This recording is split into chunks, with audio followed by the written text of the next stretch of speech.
Traffico illecito di rifiuti dal Veneto alla Puglia. La Guardia di Finanza di Treviso ha denunciato a piede libero 25 soggetti, tra cui 3 imprenditori che sono stati interdetti per un anno dall'esercizio della loro attività.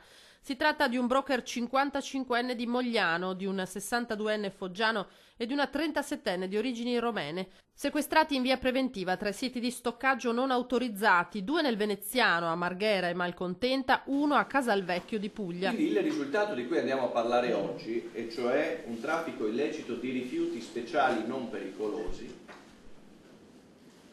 è un nuovo ambito che non sfugge all'attenzione investigativa della Guardia di Finanza. Sono stati consistenti invii di materiale plastico, in realtà solo fittizi, verso la Slovenia, gestiti dal trevigiano a insospettire i finanzieri, risaliti a un traffico di scarti industriali che sulla carta si giostrava tra Italia, Svizzera e Slovenia.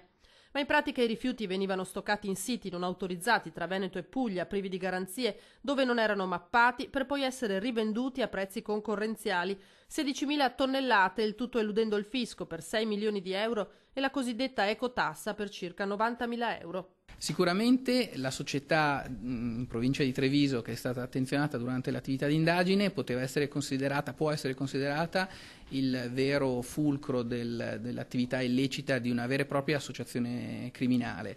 L'imprenditore trevigiano teneva le fila di diverse attività che coinvolgevano tanti altri operatori in tutto il territorio nazionale. E tutto questo in barba alla leale concorrenza. I rifiuti prendevano infine la strada della Germania. Sono rifiuti speciali, non pericolosi, si tratta più in particolare di materiale plastico, quindi non c'era un vero e proprio pericolo per l'ambiente.